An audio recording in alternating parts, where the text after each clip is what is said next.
Welcome back, Helldivers. It's great to see you again. As today, we'll be going over the brand new Lift 182 Warp Pack that's both interesting and fun to use in whatever content you're in. Capable of teleportation, this backpack is an amazing addition for the maneuverability sections we currently have, and is also capable of doing damage. So let's go over why it's cool to use and some of the warning signs to keep your eye on when using it. So the Lift 182 Warp Pack can be gotten from the new warbond for 110 medals. And just like the hover and the jump pack, it will provide users increased maneuverability when active. However, the warp pack is a bit different to the standard movement backpacks we are used to. For example, the warp pack has the ability to damage foes if caught within its blast radius. While numbers are a bit sketchy, it does have the penetration effect of AP4, making it effective against a number of armoured units. Now, if you add in the shockwave value of 2 meters as well, you can take out friends and foes with high success. Now, some other things to note is that it has a HP of 200 and a cooldown of 410 seconds, unless you have upgrades included, which will reduce it down to 350 seconds with morale augmentation and handcart upgrades. So how does it work? Now, the warp pack is pretty simple to operate with if you have used the jump pack. Basically, same controls, except that instead of launching you upwards, it will teleport you 10 meters in the direction you're pointing in. This can be done multiple times over, as the backpack's energy recovery rate is 8% per second, and each teleport consumes 40%, meaning teleporting every 5 seconds is absolutely safe, when you don't abuse it of course. Now after teleporting, as long as the energy is above 50%, you won't lose health. However, if it drops below 50% after teleporting, you will then lose 35% health and also randomly damage your limbs. If you only have 40% energy left when teleporting, the player will self-destruct upon landing. Now this may sound confusing to manage, but there is a key way to monitor this. That little orb on the backpack indicates its charge level and warp safety. If it's a solid purple, warping is safe.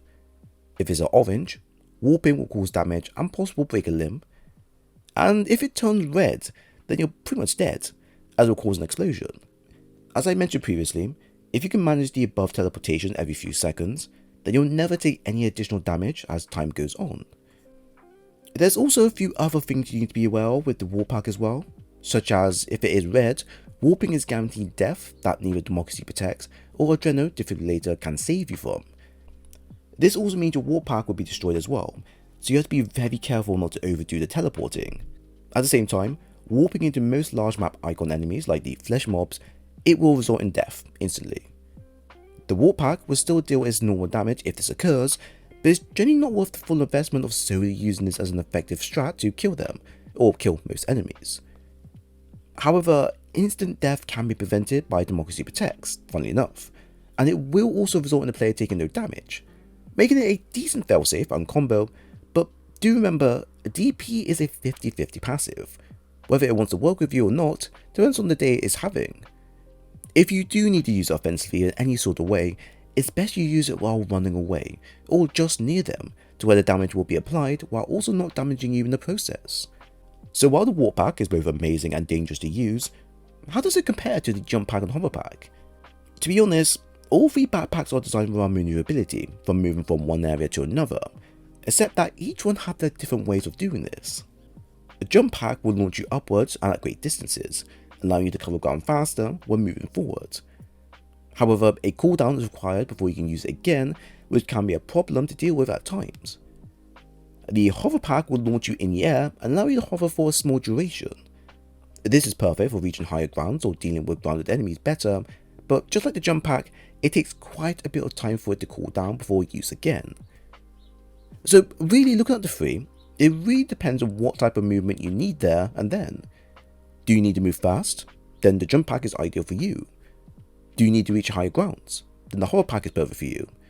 Need the ability to travel distance, traverse bunkers / containers, and also do additional damage? Then the warp pack is, of course, perfect for you. So pretty much the warp pack is amazing for whatever type of content you're in. No matter the map type, content, or enemies you face, the warp pack is able to keep up with the vast amount of things chucked at you. But like always, you just need to be careful for not overdoing it, of course. Nothing comes free. So anyways, there we have it. I hope you all enjoyed the video.